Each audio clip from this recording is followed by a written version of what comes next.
அன்பான விவசாய பெருமக்களே, நம்ம இன்றைக்கி எதை பற்றி பார்க்க போகிறோம்னா, தண்ணீரில் கரையும் உரங்களை பற்றி பார்க்க போகிறோம். Water soluble fertilizer. இந்த வாட்டர் சால்யூபிள் ஃபெர்டிலைசர் பார்த்திங்கன்னா பொதுவாக இப்போ காய்கறி பயிர்களான கத்திரி, வெண்டை, தக்காளி அப்படின்ற எல்லா பயிர்களுக்கும் இதை இப்போ யூஸ் பண்ணுறாங்க. யாராருக்கெல்லாம் உங்களுக்கு ட்ரிப் இரிகேஷன் ஃபெசிலிட்டிஸ் இருக்கோ அதுக்கு யூஸ் பண்ணுறாங்க. அதில் முக்கியமாக 13-0-45 00-50 அப்படின்ற 2 உரங்களை பற்றி தான் பார்க்க போகிறோம். நம்மளுடைய சேனல் வேளாண் பீடியா அப்படின்ற யூடியூப் சேனல். நிறைய விவசாய நண்பர்கள் பார்க்குறீங்க. அதை சப்ஸ்கிரைப் பண்ணிவிட்டு பாருங்கள். 13-0-45 அப்படின்றது பொட்டாசியம் நைட்ரேட். பொட்டாசியம் நைட்ரேட் அப்படிம்பாங்க. ஏன்னா இதில் பொட்டாசு நைட்ரேட் இருக்குது. அதாவது 13 அப்படின்றது தலைச்சத்து எண், 0 பாஸ்பரஸ், அதில் மணிச்சத்து கிடையாது, 45 கே சாம்பல் சத்து. அதாவது இது தலைச்சத்தும் சாம்பல் சத்து மட்டும்தான் இருக்குது, மணிச்சத்து கிடையாது. ஓகேங்களா? இது தண்ணீரில் கரையக்கூடியது. அதனால் இது பொட்டாசியம் நைட்ரேட் அப்படின்னு சொல்கிறாங்க. இது கொஞ்சம் விலை அதிகம். பயிரோட ஆரம்ப நிலைனா அதாவது காய் காய்க்கக்கூடிய நிலைமை அப்படின்ற பயிரோட வளர்ச்சி நிலை. ஓகேங்களா? வளர்ச்சி நிலைன்னு பார்த்தீங்கன்னா கத்திரி, வெண்டை, தக்காளி போன்ற பயிர்கள் பயிர் வளரும் இல்லைங்களா, இம்மீடியட் வளர்ந்து அப்போ தான் பூ பூக்கும், காய் காய்க்கும். அந்த சமயத்தில் நமக்கு தலைச்சத்து தேவை, மணிச்சத்தும் தேவை, சாம்பல் சத்தும் தேவை. ஓகேங்களா? அந்த மாதிரி சமயத்தில் பயிர் அதிகமாக வளரக்கூடிய நிலையில் நம்ம பொதுவாக பொட்டாசியம் நைட்ரேட் யூஸ் பண்ணுவாங்க. இது பார்த்திங்கன்னா 1 கிலோ கரைசல் 1 கிலோ நீங்கள் வாங்கினீங்கன்னா 12 லிட்டர் தண்ணீரில் கரைக்கக்கூடியதாக இருக்கணுங்க. ஏன்னா நம்ம குவாலிட்டி இல்லாத பொருள் வாங்கினோம்னா அது அதிகமாக தண்ணீரில் கரையாது. அதனால நம்ம வாங்கக்கூடிய மருந்து சரியான கம்பெனியாக இருக்கா அப்படின்றத உரத்தை செக் பண்ணுறதுக்கு அது 12 லிட்டர் தண்ணீரில் 1 கிலோ கரைஞ்சிச்சுன்னா சிறந்த உரம்னு அர்த்தம். சில சமயம் நிறையா கரையாது, சுடு தண்ணியில் கூட போட்டு சில பேர் கரைப்பாங்க. அப்படி இருந்தாலும் நம்ம கரெக்டாக தண்ணியில் கரைஞ்சிச்சுன்னா அது சிறப்பான உரம். அதனால் நல்ல கம்பெனியாக பார்த்து வாங்க வேண்டியது நம்மளோட கடமை. பொதுவாக ஏக்கருக்கு ஒரு நாளைக்கு 1 கிலோலேருந்து 2 கிலோ வரைக்கும் கேட் வால் வச்சு கொடுப்பாங்க. இப்போ 1 கிலோ பார்த்தீங்கன்னா இந்த பொட்டாசியம் நைட்ரேட் 200லேருந்து 450 வரைக்கும் இருக்கலாங்க.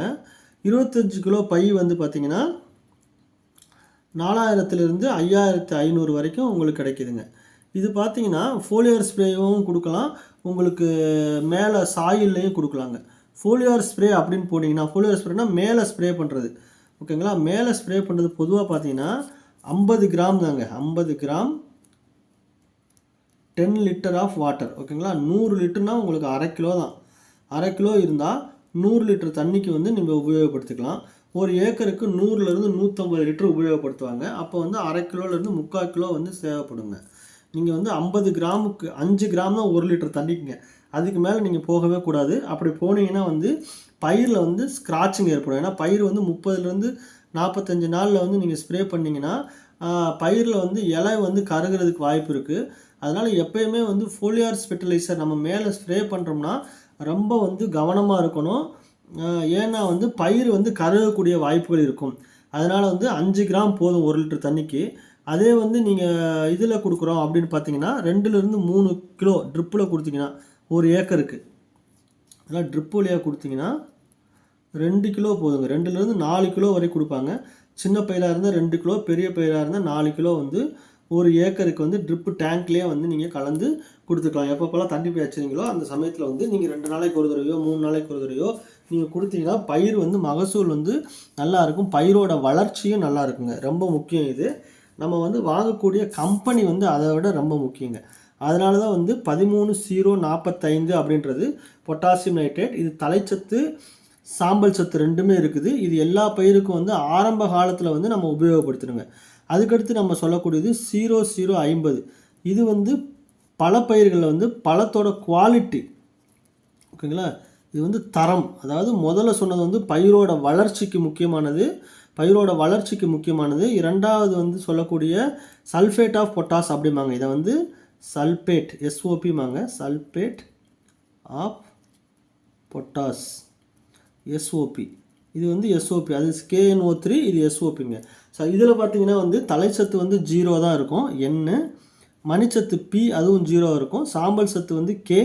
இது வந்து 50% இருக்குங்க. ஓகேங்களா? ஸோ இது வந்து சாம்பல் சத்து எதுக்கு தேவைன்னா பயிரோட குவாலிட்டிக்கு தேவை. உங்களுக்கு வந்து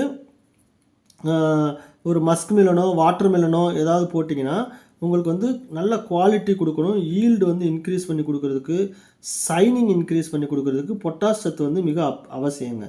ஏன்னா சாம்பல் சத்து வந்து ரொம்ப ரொம்ப முக்கியம். ஒரே அறுவடை செய்யக்கூடிய பயிர்களில் வந்து நம்ம இதை யூஸ் பண்ணிக்கலாங்க.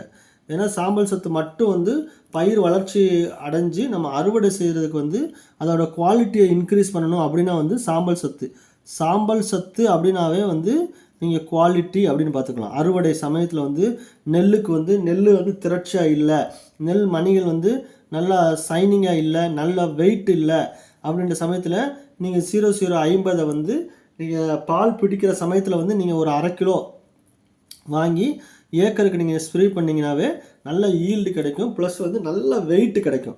அதே மாதிரி காய்கறி பயிர்கள்லையும் பார்த்தீங்கன்னா பயிர் அறுவடை செய்வதற்கு முன்பு 10 நாளைக்கு முன்போ 15 நாளைக்கு முன்போ நீங்கள் சல்ஃபேட் ஆஃப் பொட்டாஷ் கொடுத்தீங்கன்னா ஈல்டு அதிகமாக கிடைக்குங்க, வெயிட் நல்லா கிடைக்கும். ஓகேங்களா? ஒரே அறுவடைக்கு உண்ணக்கூடியதில் வந்து இது நம்ம பயன்படுத்தலாம். இது பார்த்தீங்கன்னா 1 கிலோ அப்ராக்சிமேட்டாக 150லேருந்து 250 ரூபாய்க்கு வருங்க. 25 கிலோ பேக் வந்து 3500லேருந்து 4500 ரூபாய்க்கு வரும். ஓகேங்களா? இது வந்து சல்ஃபேட் ஆஃப் பொட்டாஷ்ன்றது வந்து கொஞ்சம் வந்து KNO3 விட வந்து கொஞ்சம் கம்மி, 13045 விட இது கொஞ்சம் விலை கம்மிங்க. இதுவுமே அதே மாதிரி வந்து நீங்கள் ஃபோலியார் ஸ்ப்ரேவாகவும் கொடுக்கலாம், கீழேயும் கொடுக்கலாம். ஃபோலியார் ஸ்ப்ரே கொடுக்கும்போது 50 கிராம் தாங்க 10 லிட்டர் தண்ணீருக்கு கொடுக்கணும். அதே மாதிரி 2லேருந்து 4 கிலோ வந்து ஒரு ஏக்கருக்கு வந்து நம்ம ட்ரிப்பில் கொடுக்கும்போது கொடுக்கணுங்க. இது ரொம்ப ரொம்ப முக்கியம். அதாவது அறுவடை சமயத்தில் வந்து காய் வந்து பெரியதாக மாற இதுதான் ரொம்ப முக்கியம். காய் பெருசாக்கவும் காயோட குவாலிட்டியை இன்க்ரீஸ் பண்ணுறதுக்கும் இதுதான் சைஸ் அண்ட் குவாலிட்டி இது ரெண்டையும் மனசில் வச்சுக்கோங்க. இந்த மாதிரி சமயத்தில் வந்து நீங்கள் எந்த ஒரு பயிராக இருந்தாலும் நீங்கள் 0050 வந்து நீங்கள் ஸ்ப்ரே பண்ணிங்கன்னா ஈல்டு நல்லாயிருக்கும். நெல்லிலிருந்து நீங்கள் அடிக்கலாம், நெல்லுக்கு அடிக்கலாம், அப்புறம் வந்து திராட்சைக்கு கொடுக்கலாம். காய்கறி பயிர்கள் வந்து எல்லா வகையான காய்கறி பயிர்களுக்கு கொடுக்கலாம். அப்புறம் ஒரே சமயத்தில் அறுவடை பண்ணக்கூடிய தர்பூசணி, முலாம்பழம் போன்ற எல்லா வகையான பயிர்களுக்கும் கொடுக்கலாம். அதனால் அன்பான விவசாய பெருமக்களை இதை கடைபிடிங்க. மேலும் உங்களுக்கு ஏதாவது தகவல் தேவைப்பட்டுச்சுன்னா இந்த நம்பருக்கு வந்து வாட்ஸ்அப் மெசேஜ் கொடுத்தீங்கன்னா உங்களுக்கு விவசாயம் சம்மந்தமான அனைத்து சந்தேகங்களையும் தீர்த்து வைக்கப்படும். அதனால் அன்பான விவசாய பெருமக்களே, இந்த கண்டென்ட் நல்லா இருந்து உங்களுக்கு பிடிச்சிருந்துச்சுன்னா இதை சப்ஸ்கிரைப் பண்ணுங்கள், ஜாயின் பண்ணுங்கள். மேலும் வந்து உங்களுக்கு தேவையான தகவல்களை கேட்டு தெரிந்து கொள்ளுங்கள். நன்றி, வணக்கம்.